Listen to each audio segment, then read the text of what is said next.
Thanks for listening to the Swearing In podcast, where you'll hear the origin stories of those who chose to serve.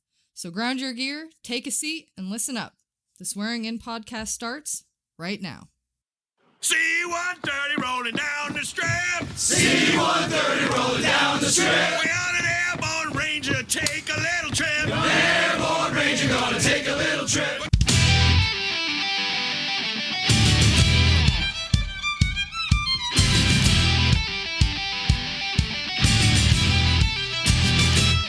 Heads up!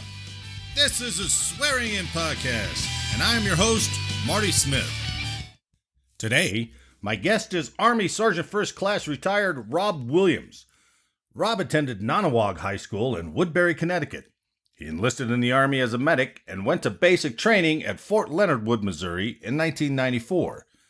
His first assignment was to the 1st of the 102nd HHC Infantry with the Connecticut National Guard. Rob completed paramedic school in 1997 and joined the active Army in 1999. He was assigned to 135 Armor in Baumholder, Germany, and deployed to Kosovo in 1999.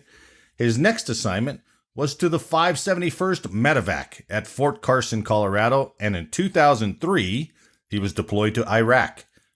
He was next assigned to the 5th Armored Training Brigade at Fort Bliss, Texas in 2005.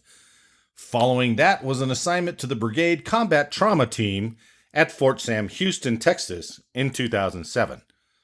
After assignments to JSOC in Washington, D.C. and Recruiting Command in Denver, Colorado, Rob finally retired in 2020. Now this concludes your pre-brief, so let's get on with the interview. Joining me today is Army Sergeant First Class retired Rob Williams. You really put the baritone in that, didn't you, man? Yeah, that's my. You reached down, didn't you? That's my speaking voice. All right, Rob. Thanks for joining me. Thanks for telling me your story. No, thank you for having me. It's a good time, man. So it's always good to talk to you. Let's go all the way back. So, high school. Where were you at? Oh wow, you are digging into the depths. Sure, man. yeah. So I started out at Nonnewaug High School in Woodbury, Connecticut. It is was a vocational agriculture school, which is big words for farm school. Okay. I got my freshman year. I got a tractor driving license. No exaggeration. Nice. Never done anything like that before. All the way through my junior year of high school at Nonnewaug, and I was taking, I think the course is called Environmental Conservation or something like that. And it was basically like how to be a wildland firefighter. Yeah. And we were part of a team. We would actually go out and fight fires at this school. The high school students would. Yeah, it was super cool. That's a hell of a vocational school. But I was a punk. And so, I didn't do homework, any of that stuff. I was bombing every class I was in. Did you have to, did you have to get admitted to this school? Mm-hmm. Yep, I applied. I got accepted. All right. My mom's proudest moment was when I got accepted. Oh, yeah? She didn't expect me to survive that long, much less graduate high school. Went to Nonnewaug through my junior year. I think it was halfway through my junior year, I switched back to the high school in my hometown. Oh, you did? And out of necessity, or? Because I was bombing every class. And what do you call it? And so I go back to my hometown high school. Yeah. I get there and they're like, oh, all of the courses that you took for that VOAG thing, they don't count here. So I'm 18 years old and they're like, you're a sophomore. And I'm like, bet I'm not. And threw 2 middle fingers in the air and quit high school. Well, what choice you got, right? Yeah, exactly. Went to one of those like adult ed, get your high school degree in the evening kind of classes and did that. You're going to be 20 going to the prom? And I graduated high school in May, and all of my classmates didn't graduate till Now you were motivated. Yeah, so I was motivated beforehand. Exactly. Nothing like anger. Mm-hmm. I got my high school diploma in basic training. It got mailed to me. Oh, really? Yeah. Well, so when did the military start coming up to you for you? So I mean, at that point, it kind of makes sense. But I don't want to. Staff Sergeant Went was my recruiter, and this was in 1993. It would have been. All right. And yeah, just like everybody else's recruiter showed up at high school. Hey kid, you want to go save the world? Heck yeah, I do. And so I went to basic training. Well, wait, you're jumping way too far. Go ahead. Sorry. What was it like talking to the guy? I mean, you were already motivated. I mean, this is the Connecticut Army National Guard. And that's what he was recruiting for. Yes, sir. Okay. Yes, sir. Right. Did you have any military in your family? Both of my grandfathers are Korea War vets. Wow. And I have pictures of them in the same place in Korea. They didn't know each other. No way. It's super cool. They're on my mantle in my living room. That's really cool. My one grandfather was a mailman in Korea, and the other one was infantry. Wow. Yeah. Wow. It was super cool, yeah. So you had a little bit of that in the family, but nothing driving you there. Well, and Vietnam, my dad tried to enlist for Vietnam, but he was what they called at the time 4F. And I want to say it was because of flat feet, but I'm not positive that's why. Could be, yeah. But they didn't have, I mean, I'm flat-footed too, but color blindness, flat feet. Yeah, all the things they excluded you for at that time. And this is a guy that was trying to uphold the family tradition and enlist and go do the right thing. And they're like, no, you got flat feet. So now here I am in 1993 talking to Staff Sergeant Wendt, getting ready to join the Connecticut National Guard. And my dad's like, you'll never get in. And I'm like, why do you say that? Because your feet. He's like, because you're flat-footed. They're never going to let you in. And I'm like, okay, that's a weird thing. Yeah.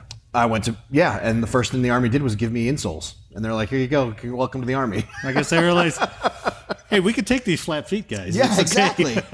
So, it's kind of bananas. But, so, yes, both grandfathers, my one grandfather is Robert Charles Williams, and my other grandfather was Walter Hansen. And, so like I said, one a mailman and one infantry. Well, it's without that history, right? Mm-hmm. It's a big choice.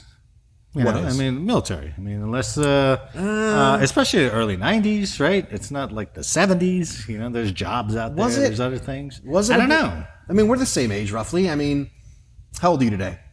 56. Okay, so I'll be 50 in August. Okay. So we're roughly the same age. But still, if you don't have... I joined. You would have joined in what, 90? No, I got an ROTC scholarship in 85. Did you really? Were you a stupid officer? Because my mom... Oh, God, I hate you already. But, see, you didn't listen to my episode, did you? I wanted to go back and talk. So you go talk to the recruiter. Did he give you a job? Did you look through the book? So... Did you take the ASVAB? I did take the ASVAB. So I was already an EMT. Okay. I was a volunteer with my local fire department. I talked to a firefighter paramedic who did that in high school too. Yep, exact same thing. So I was already an EMT. So I went to basic training. Never went to AIT. That. You're already EMT. Why didn't you go follow that track? I was in the National Guard. So I was. No. Why don't you just go into EMT, fire, whatever it was? Why didn't you go there versus the military? I did.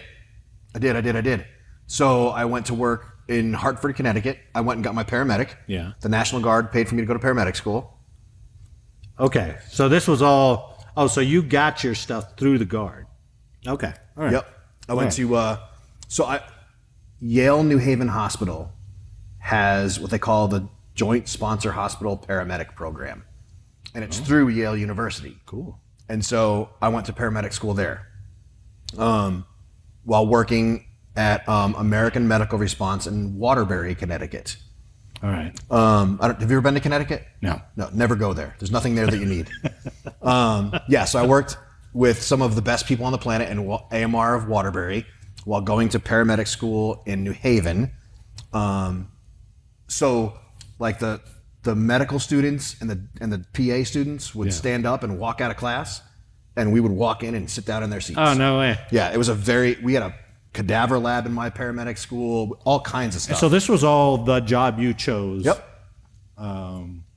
So where did that come in? I went to Fort Leonard Wood, Missouri. Ever been? You did? Ever been? I have been there. Yeah, there's nothing there you need there either. That place sucks too. So is it true? I've always heard the rumor Is it true? I've always heard of the big tree at the exit of the gas chamber. I don't know if that's true. Yes, it is very true. But every word of that is true. I've heard the stories where the DIs, TIs, whatever they call them now, would just sit and watch. And bet like how many people were going to run into that tree. And it's 1,000% accurate. I'm glad to have that validated. So, because you go to, at the time, you would go to the gas chamber early on in basic training, like second or third week. Oh, really? Yeah, it was very early and so go through the gas chamber. It sucked. I was like one of the worst things I've ever experienced in my life. It was horrible. And it looks so calm. Yeah. So you take them out, you're like, well, because it's in this, at least at Fort Leonard Wood, it's in this grove of trees. It's a beautiful area. There's grass, all this stuff. It's beautiful. And then chaos erupts. And the whole world goes to hell. Absolutely and amazing. You're exactly right. And so anyway, so like the basic training at the time was 8 weeks long. So like I went through it like during the second or third week, I forget what. Well, later in basic training, probably, sixth week or something, we're sitting on the grass, we're doing a different class. And I have no idea what it was. Yeah.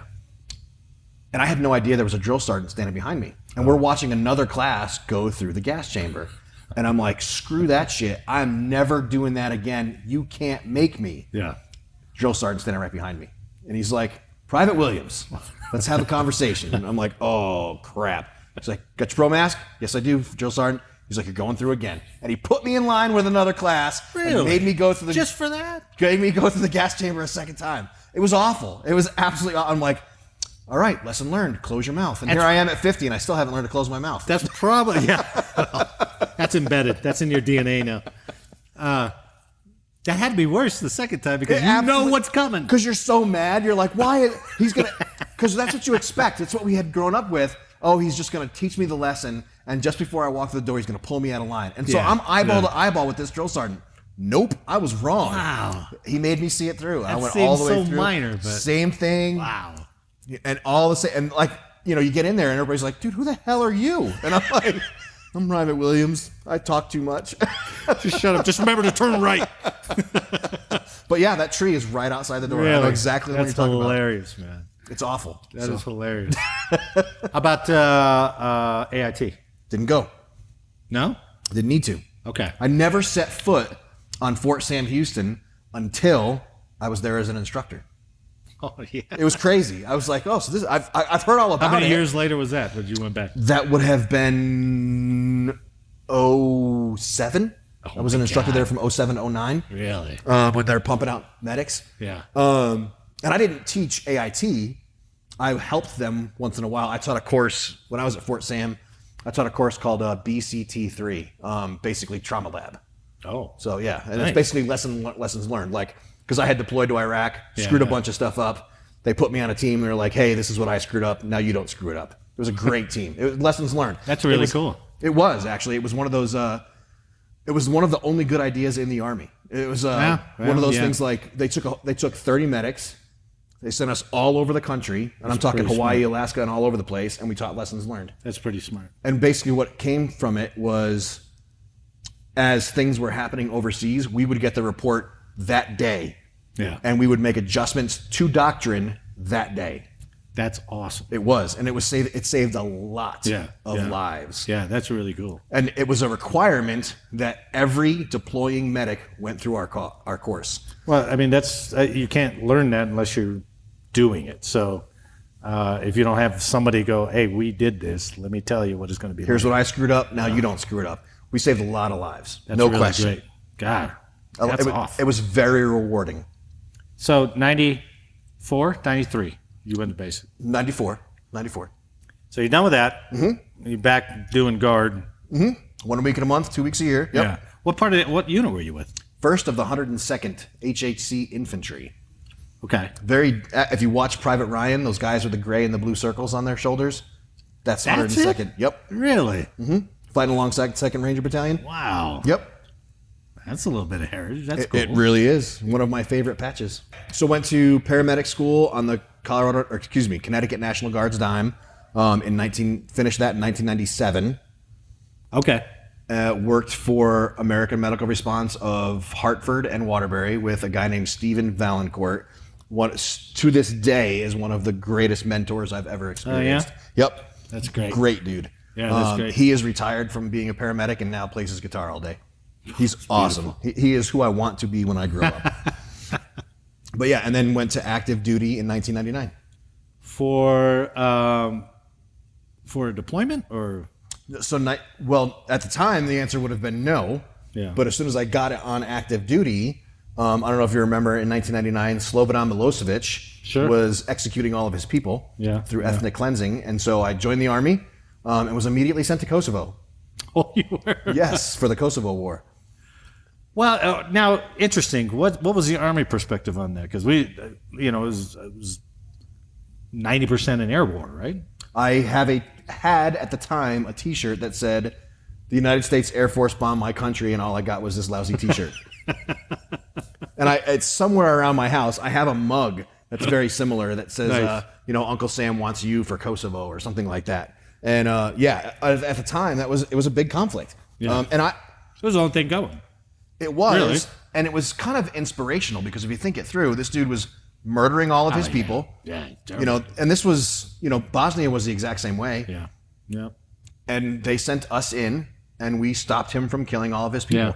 It was the greatest leadership lab I have ever experienced. Oh, really? I learned so much. So who did you join on the active duty side to go?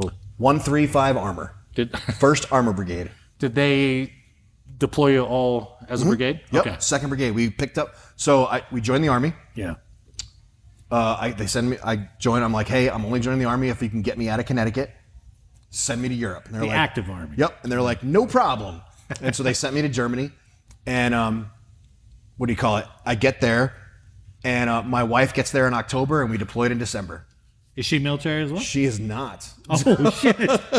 So yeah, she was like, "What do you mean you're deploying?" I'm like, "Yep, off to war, baby. Well, good luck. Yeah, Welcome to right. Germany." Right. Well, not a bad place, I guess. Well, if you're Civilian. if you're a 23-year-old woman, it's never been out of the country. Yeah. It was a little tough for her. Maybe so, that's a little overwhelming. But the story gets worse. The story gets much worse.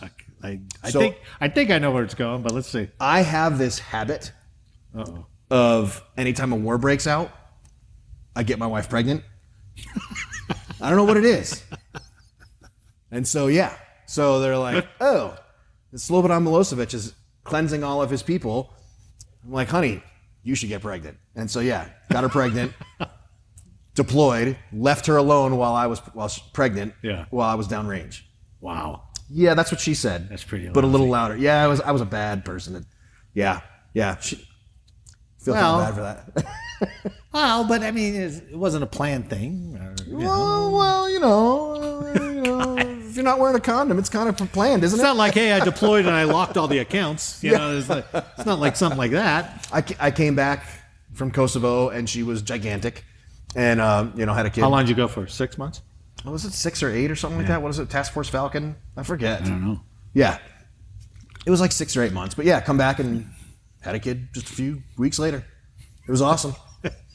You jump back in for the celebration. I missed all the pickle cravings at 2 a.m., the vanilla ice creams, and hey, I missed all that stuff. Oh, man. We went out to dinner the night I got home. We went to this place we like in Germany, Baumholder, Germany, and she orders ribs, I order ribs, salads, the whole bit, dessert, this, that, and the other thing, and she housed her ribs. Salad was gone. She's licking the bowl. The ice cream came in and whatnot. I'm still working on my salad. And Really? she looks up. She's like, "You gonna finish those?" And I'm, whoa. And I'm a big boy. I'm tons of fun. She is not. And so that girl housed No the rest kidding. of my ribs. It was awesome. So where was she born at? In Baumholder? Yeah. Oh, no Yeah. kidding. Yep. So my son was born in Landstuhl, Germany. Wow. At the Landstuhl Hospital. Yeah. And then from there, we had a great time in 135 Armor. It was our time was BC, before children. Yeah. Man, we had a great time. Right. Drank all the German beer. Right. Saw all the castles. So we went all over Europe. That's I awesome. mean, that's exactly what we wanted. We wanted to get the hell out of Connecticut and see Yeah. the world. Well, there you go. And the Army did that for us. What rank were you at this point? I got there as an E4 and left there as an E5. Oh, nice. Yeah. Did you do anything special for your welcome to the NCO Corps? Armor does it right. Oh, yeah? They very much do. Armor and Cav, they do it right. Sure. You had to go on a spur ride and all that Oh, stuff. yeah? Yeah. You ever done a spur ride? No. That's a good time. You want to piss off your wife? Buy a $150 hat and then drink beer out of it. I was a young E5. Yeah. And I don't know if you remember what E5s made in that day, but it wasn't much money. Yeah, a lot. And you were forced to purchase the hat before you went on the spur ride. I didn't know they pushed that down to the enlisted, to be honest with you. I Oh, thought yeah. That was just an officer thing. No. You had to buy your own. Yeah. And so, yeah, buy it yourself. I think it was like $115 or something like that, God dang. which we didn't have at the time. Of course not, yeah. And, yeah, and then you're pretty drunk when you get to the ball. And then you just spent $115 on a hat, and now you're drinking beer out of it. That was a pissed off young wife, let me tell you. She was angry, to say the least. And I don't remember any of this because, I was, 6 Bud Lights when into you it. got to have that experience, though, You can do that every day. Every time that would be offered, you would do it. I have no idea where that hat is now. Oh, no. I have you're no kidding. clue where it is. It's Really? somewhere in a box. But Yeah. I have no idea where it is. Okay, so you get back in what year? This would now have been... I mean, you came straight from Germany back home, right? No, so this would now be 2000. And Or was that unit stationed over in Germany? they're stationed in Germany. Okay, I got you. And so What unit? What this division is was it? 135 Armor, 1st Yeah. Armor Division. They are now First Armored, okay. at El Paso at Fort Bliss. Oh, Yeah, right? They Jeez. went from bad to worse. Yeah. Oh, so First Armored was Ironside? Yep, old Ironsides. While I'm in 135 Armor, so when I joined, I wanted to be a flight medic. And my recruiter's Oh, like, nice. oh, just let them know when you get there that you want to be a flight medic, and they'll send you to flight medic. And I'm like, oh. Just that easy, huh? Yeah, it's that all right, cool. And yeah, I got there, and I'm like, yeah, I'd like to go to the flight unit. I'd like to be a flight medic. The guy's like, well, good for you. You're going to 135 Armor. Like, shut your mouth, move out. Exactly right. I was like, wait, what? This is not what my recruiter said was going to happen. So now I do my time in Armor. No big deal. I really enjoyed it. I learned a ton. Yeah. Well, now it's time to PCS. And I'm like, I'm going to flight medic school. Okay. And so I waited for everybody to go on Christmas leave. And I filled out my 4187, which is the personal action form. Right. And I went to that stupid second lieutenant that's left with the change of command orders. And while everybody's on Christmas leave, I didn't take Christmas leave. Went to him, I filled it all out, did everything I needed to do, and I go to him and I'm like, hey, sir, do you have assumption of command orders? And he's like, yup. I'm like, well, I want to go to flight medic school. And of course, this second lieutenant's like, that's good stuff, Sergeant Williams. Good training. Sign that shit. That's brilliant. With assumption of command orders. I faxed it that day on lunch. Faxed it to the flight medic school. They're like, yup, got you a spot. No problem. See? I came back, and because your enlistment window is open at that point. Yeah. So everybody comes back from Christmas break. All right. And the re-enlistment NCO is headhunting for me. And he's like, we are going to give you an Article 15. I'm like, why? He's like, because that should be your enlistment option. You shouldn't just get it. You have to re-enlist for flight medic school. And I'm like, nope, I have time left on my contract. I don't have to do that. And I've already got the orders. That was a staff sergeant, and he lost his mind. He was super pissed off because I went behind him. Yeah, sure. So See, second lieutenants can be useful if you know how to use them. that poor man, I can't imagine what happened to him when the commander got back and he's like, what is this document?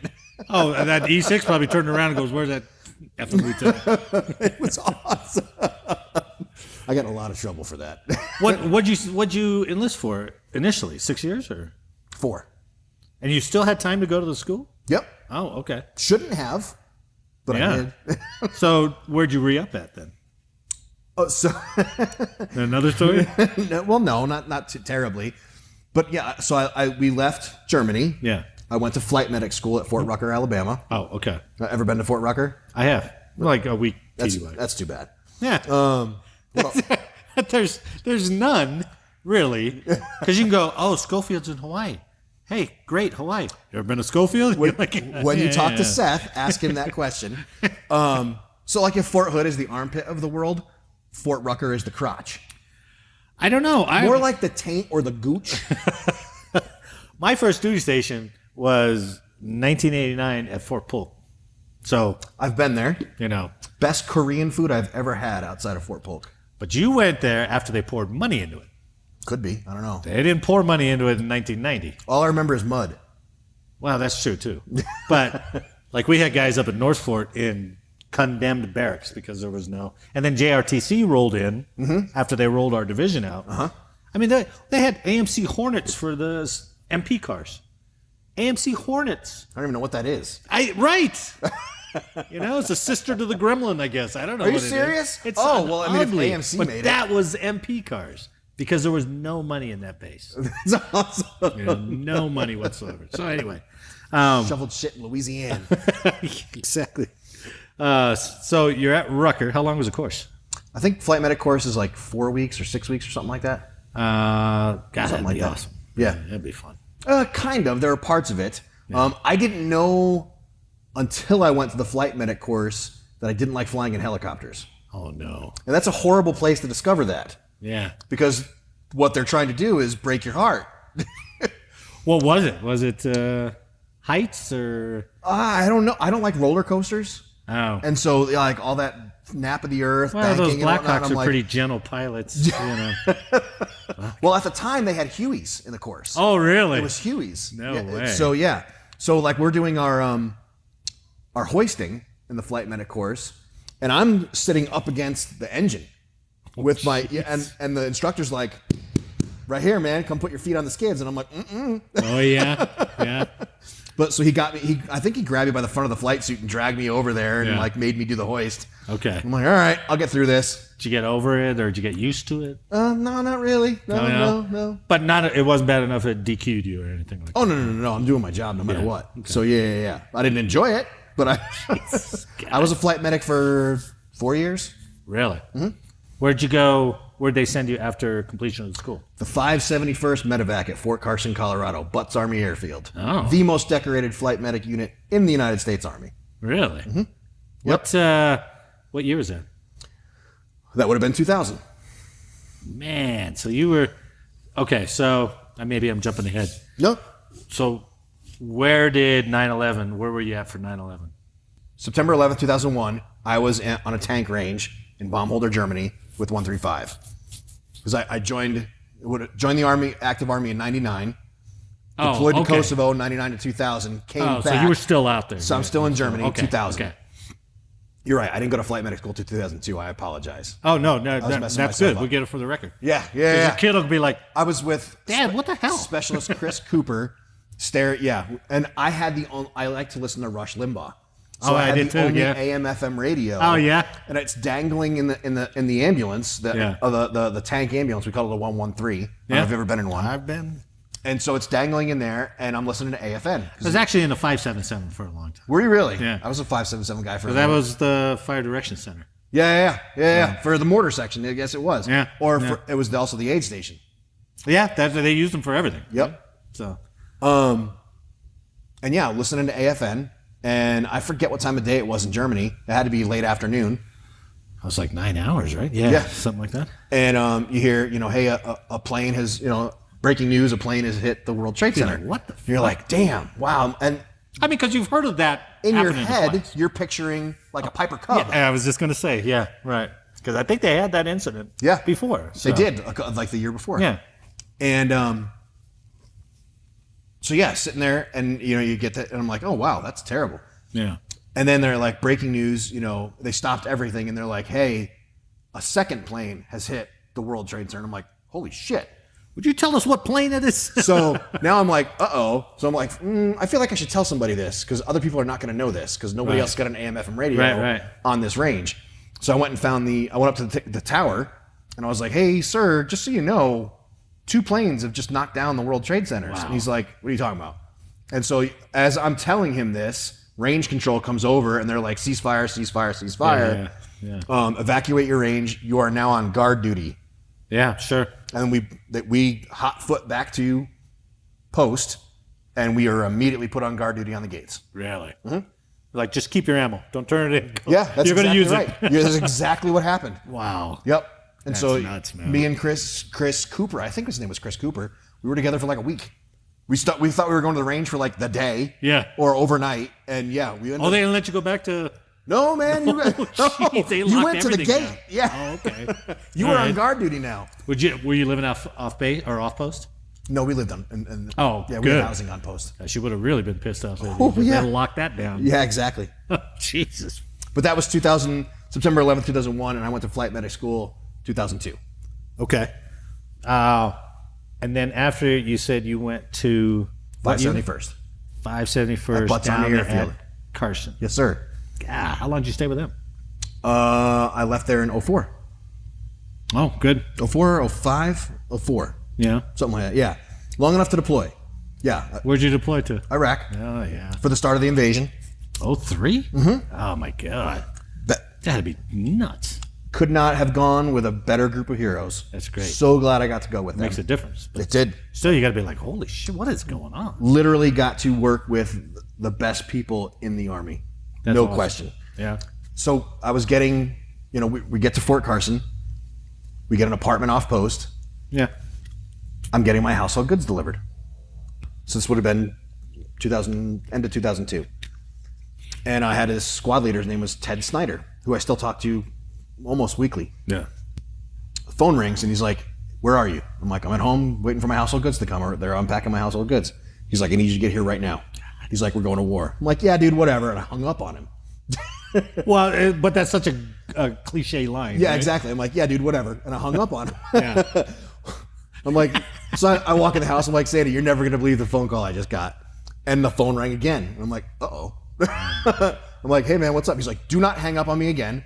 I'm dead serious. We're going to war. Get your ass to the airfield right now." And I'm like, Jesus. "Holy crap." So now it's like time to shave face and all that stuff. Yeah, sure. Throw on a flight suit. And sure enough, we're getting ready to go to war. God, you just got there, what, a couple months earlier? Yep. Cool. Remember what I told you earlier that I like to do? Oh, no. Are you serious? Well, you had time, I guess, right? Yeah. Oh, my God. Really? And that would be my daughter, Grace. No kidding. So you better pray for peace, man, because if there's too many wars that break out, I mean, we're going to be the Brady Bunch. But yeah. So yeah, went to Iraq with them. We went for the initial invasion. Yeah. And my commander, Colonel LaChance, sent me back in time for Grace to be born. Oh, man. So it would have been August.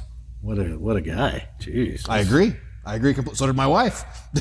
Now, did they make you come back, or Nope. did you just wait for them to come, for Nope. the unit to come back? Finished it up. Yep, I was done.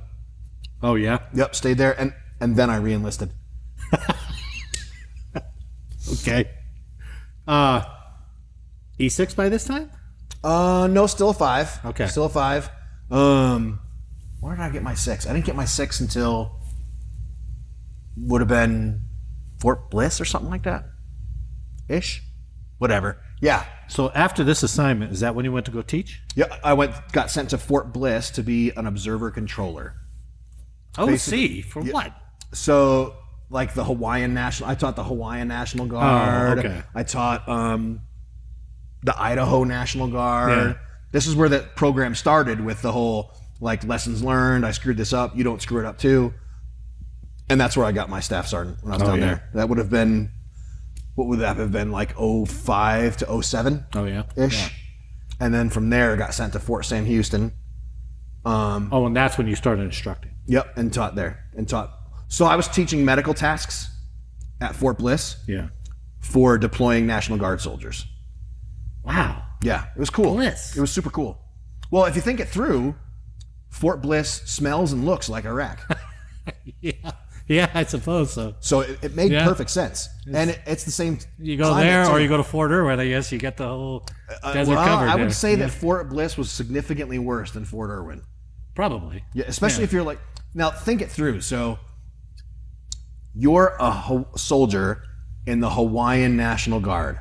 You're like, I'm never going anywhere. They're not deploying Hawaii. Right. Come on, man. Right. Yep. They picked those boys up and they deployed them. And some of the best heroes I've ever had the opportunity to work with. Great people. Oh, yeah. We had to, I don't know if you've ever worked with the Samoans, but Sure. Oh, yeah. them boys big. Yeah. And so, Yeah. well, all these guys were firefighters and paramedics in their civilian job. Right. So they were very, very good at what they did before they deployed. It's pretty cool. But so they're big boys. So like normally you decompress someone's chest with a 14 gauge IV catheter. Yeah.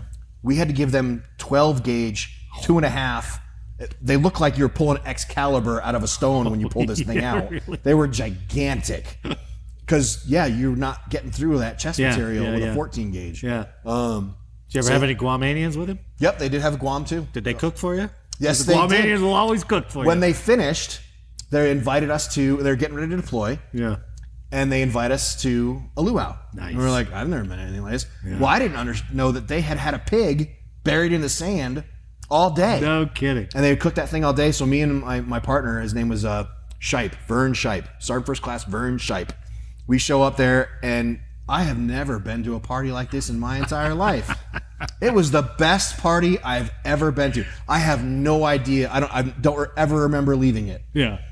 It was great. The Happy Warriors, man. Those guys are great. Very much are. Yeah. Good people. Yeah, absolutely. Absolutely.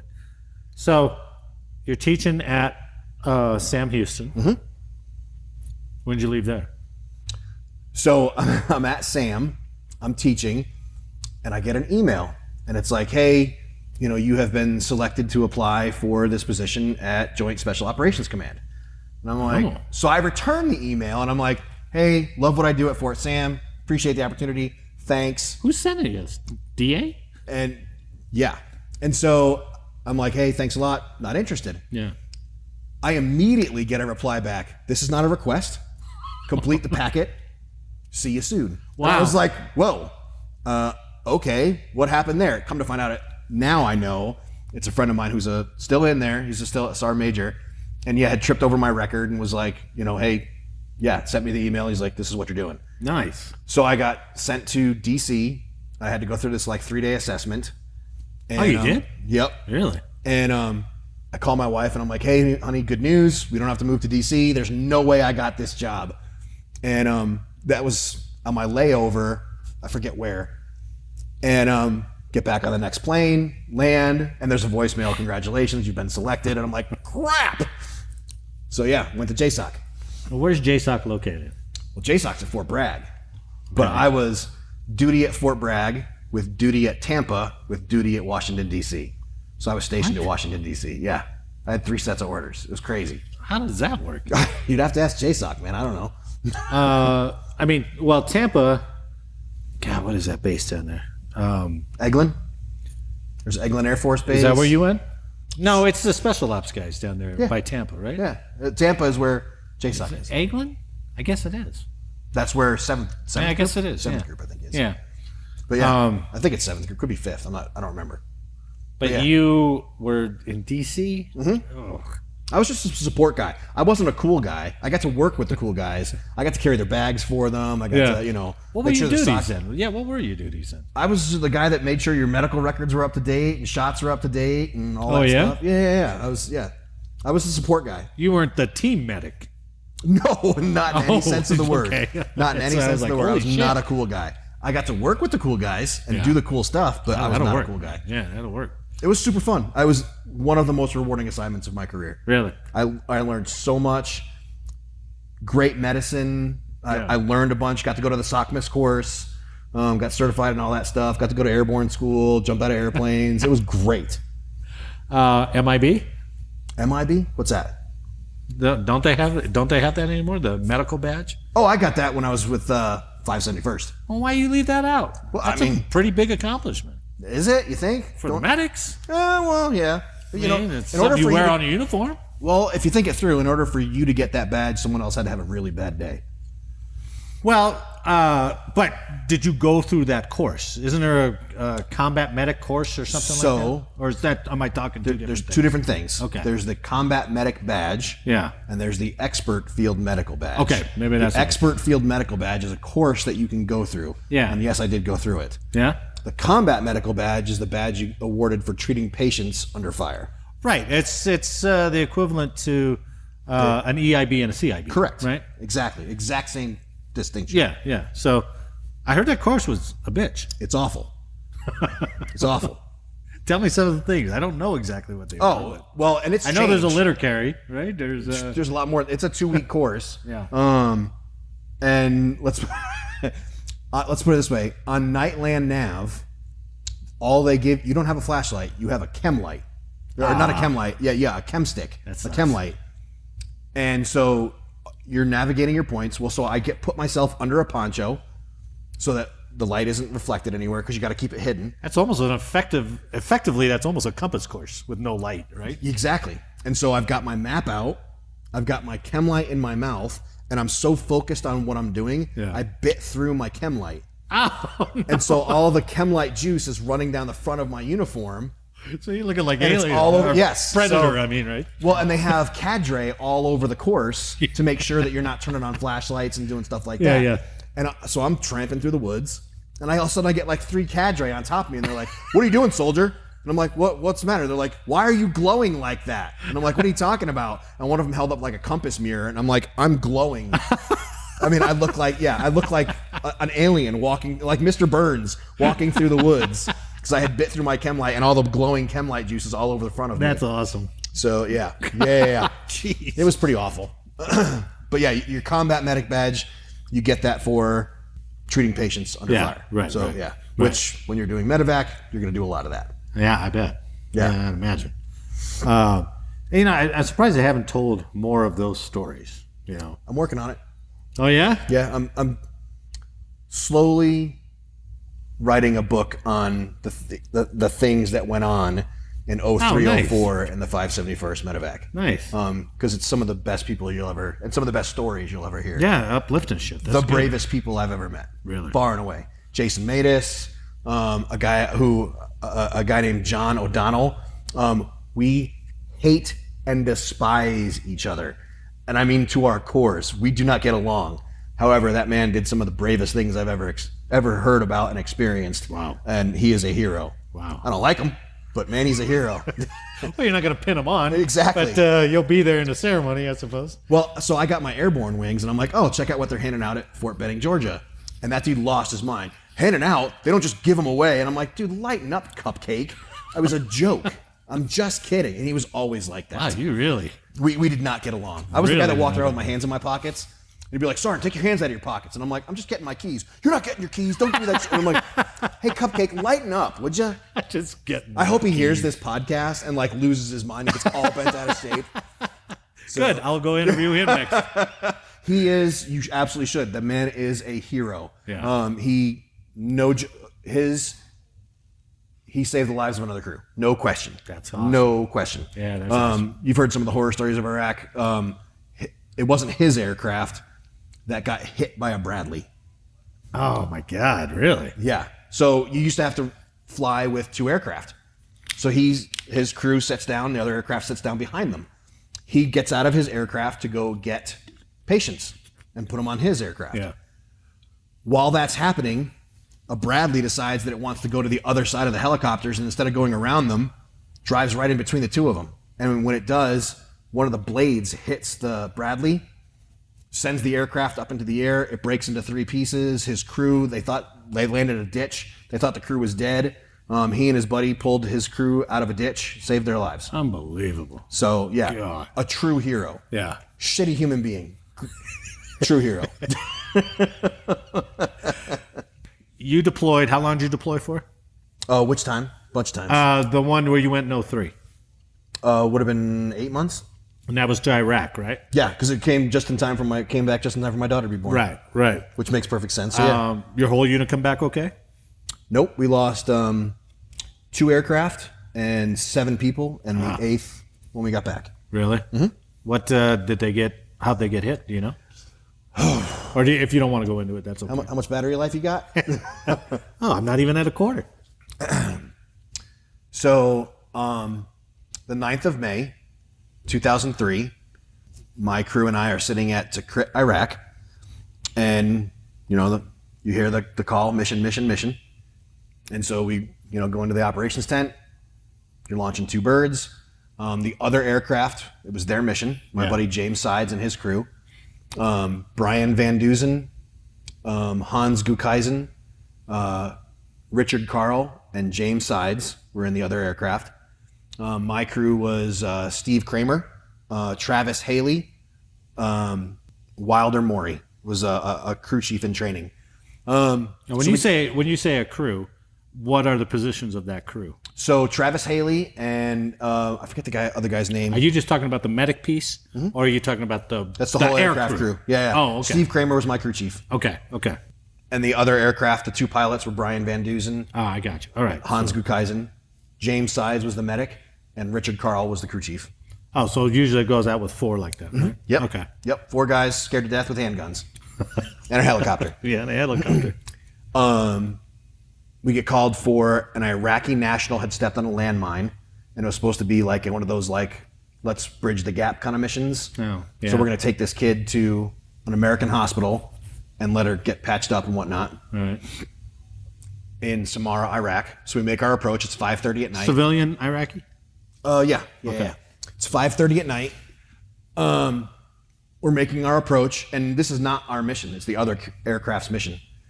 Well, they came in too hot and they missed the LZ. Oh. No big deal. They're like, hey, you guys take it. So we land. I jump out of my aircraft, grab all my medic gear, walk over.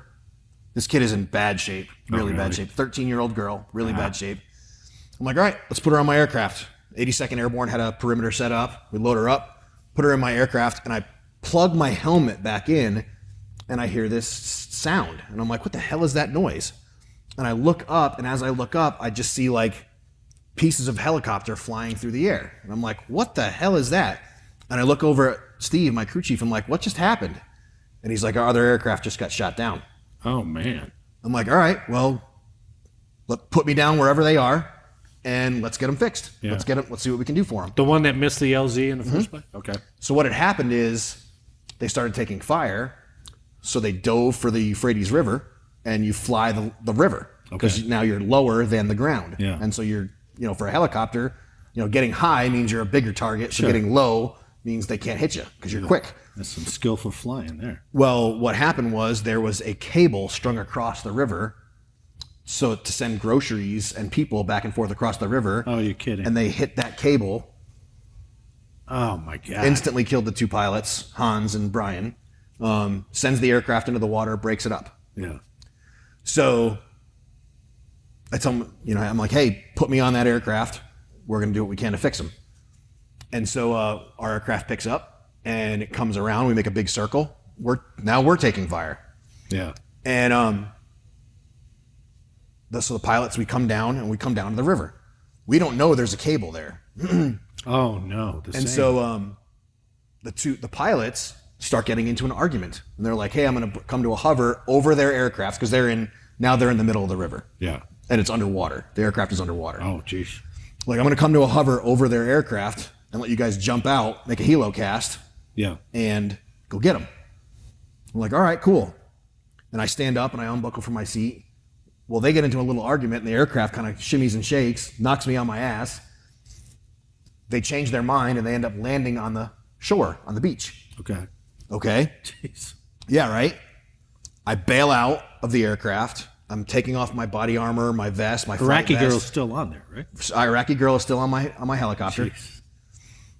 I bail out and I go sprinting for the water. And I jump in the water and I don't realize, I've never been to a plane crash before. Yeah, and so there's diesel fuel all over the water, all kinds of I didn't petroleum think about products. that, yeah. I'm swimming through all this, get to the aircraft, blood, all kinds of stuff to get to the aircraft. Get to the aircraft and it's medic side up. So it's all completely submerged with the medic door just barely sticking up out of the water. Okay. So I reach down into the medic seat, unbuckle my buddy James, and I pick him up, and he's not breathing. And so I check his pulse real quick, and he doesn't have a pulse. So I let him go. And so I look down, and I see one of the other pilots, or, they had just hit a cable, so I didn't know that they had hit a cable. Yeah. I see them in the pilot seat. So I jump in the water and find out that he's deceased. And I look up while I'm in the water, and my crew chief, Steve Kramer, has got my buddy James on the door of the aircraft, and he's doing CPR on him. Oh, wow. And he gets him back. He's alive. So I put pilot into a boat that's going by, and I push it towards the shore, and I'm trying to reach the other pilot. I can't reach the other pilot. And Steve's like, dude, I got a pulse. You need to focus on him. Yeah. I'll focus on rescuing the other guys. I'm like, okay. This was the crew chief, right? This was my crew chief? Yeah. Steve Kramer was my crew chief. Right? Not the med. He's not medically trained. The medic at this point, he just got a pulse back on him. Yeah. My crew chief was doing CPR on the medic. Yeah. What do you call it? So, and at this point, like the whole world is going to shit. You know, we're getting shot at. You know, Oh, you still are? Yeah. Jeez. I grab James and I start doing the lifeguard swim to the shore with James, who is breathing but not well. I get him on the shore. I do my medic thing. I put a tube in his throat, start an IV on him. Now Steve is next to me and he's like, hey, this is the only patient. And I'm like, you're reading into what he's saying. The other three guys are gone. I'm like, okay. I'm like, let's get him to the closest hospital. And he's like, what do you want me to do with this Iraqi kid? I'm like, get her off of my helicopter. And so he reaches in and pulls the stretcher and the kid off the helicopter and hands her to an Iraqi guy that's standing there. And he's like, this is your problem. Deal with it. We load James up onto the aircraft and we fly to Anaconda. Oh, yeah? This is a hospital. Yeah. And those pilots, we have no gear. Our flight vests are on the beach. Our body armor, our helmets, our weapons are all on the beach. They got snatched up by the Iraqis as we were taking off because you can't swim with all that shit on. Right. So we have no gear. It's just us in flight suits. We're both bleeding. Our knees are shredded just from the sharp parts of the aircraft. Because when it crashed, that metal becomes razor blades. And those two pilots, they absolutely pulled the guts out of that aircraft. Really? And I mean that with all sincerity, pulled the guts out of that helicopter.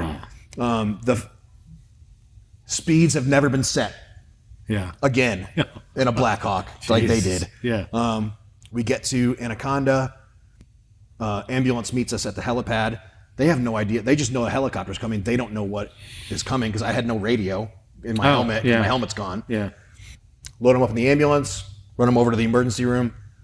You know, hey, here's what's going on. And the doc comes over and he puts she comes over and puts her hand on Steve and I's shoulder. And he's like, look, your buddy was underwater for a while. He's probably not going to survive this. Like, okay. Well, James was uber religious. Uber, like always. Hey, man, you want to go to church with me? No, man, I ain't going to church with you. Get the hell away from me. Well, while they were moving him around, his cross had fallen off of his neck.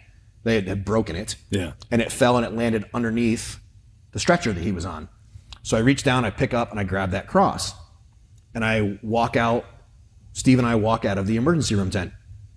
And we walk right into like three of our other crews.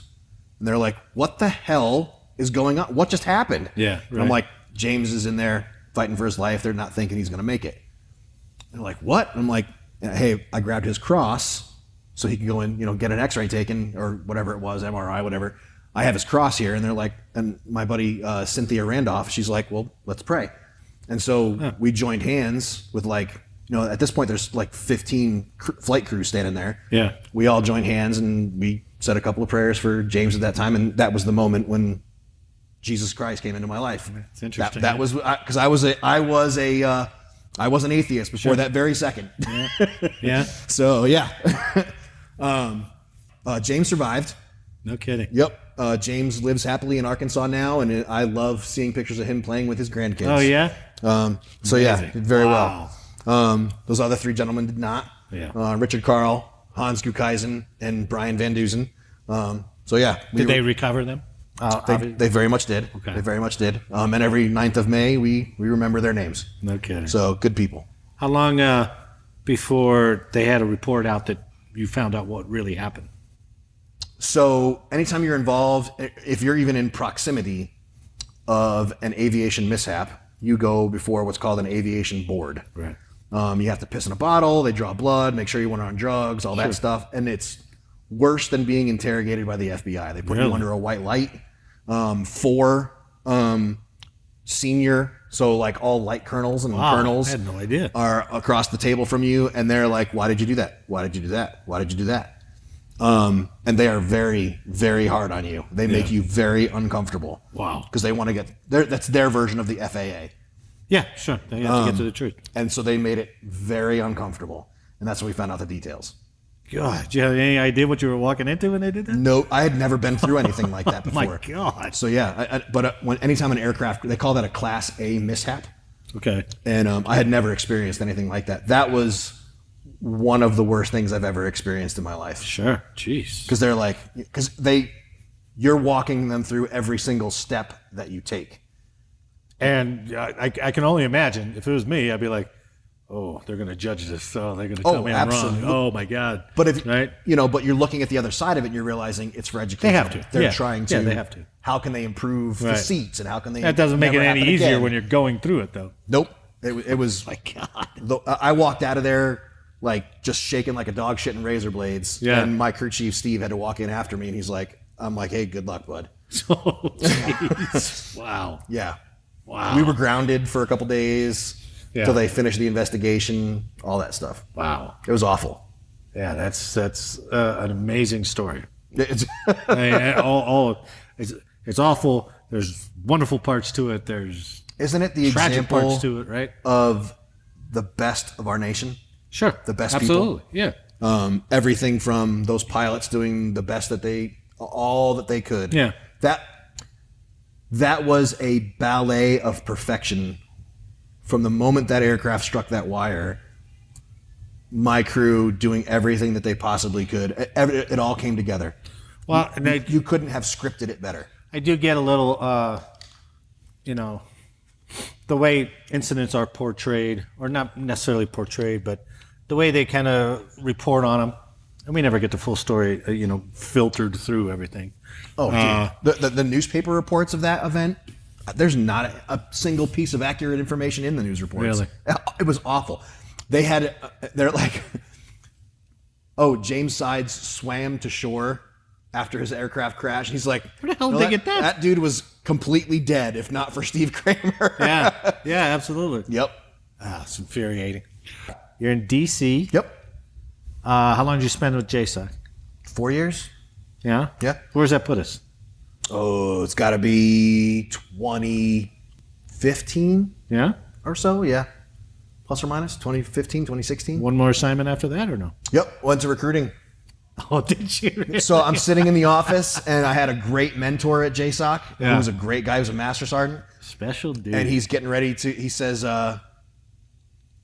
hey, man, before you retire, don't retire from here. Go learn another skill. Go to Smart. AIT for like tech or, Intel or something. That's smart. Nobody wants a paramedic with a security clearance. There's no jobs like that. No. Oh, okay. And no joke, the next day up pops an email. Would you like to be a recruiter? I'm like, well, yeah, I guess I would. Special duty. Yeah. And so I went and I became a recruiter. Get another $100 or whatever it is. Yeah, whatever it was, 125. Yeah. Well, but you lose all your jump pay, so. But yeah, it offsets. But yeah, and I learned, and it did. It set me up. I'm a recruiter now. That's pretty That's cool. what I do for work now. When'd you hit E7? Oh, God. That would have been, where was I when I got my sergeant first class? Probably Fort Bliss or so. Oh, yeah? Yeah. Even before the So Sam I was Houston assignment. selected twice for master sergeant, and I turned it down. How come? Well, because they wanted to send me to some crappy location. Yeah. Congratulations, you made master sergeant. We're going to send you to Minneapolis, Minnesota. No, you're not. We need a first sergeant up there. That's exactly right. That's exactly right. And that is exactly right. And when you turn it down the second time, they're like, that's about it. It's time to go. Yeah, right. So I did 26 years. Yeah. When'd you retire? What year? Would have been 2020. 2020 you retired. And retired out of where? I mean, I was here in the Denver metro area. Yeah. So I retired out of Fort Carson. Oh, nice. Yeah. Nice. So, like your podcast where you go, hey, I give everybody 2 minutes to talk. I always like to ask two questions. Hit me.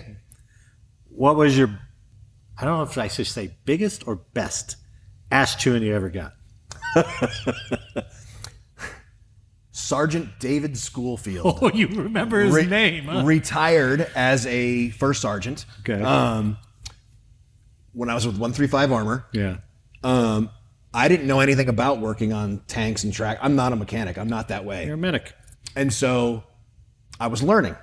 And so one of the things that they use a lot of is hydraulic fluid. Yeah. For those, the ramps are very, very heavy, so they use a lot of hydraulic fluid. Cherry juice. Exactly, cherry juice. You're exactly right. And I'm checking the oil on my 113, my ambulance.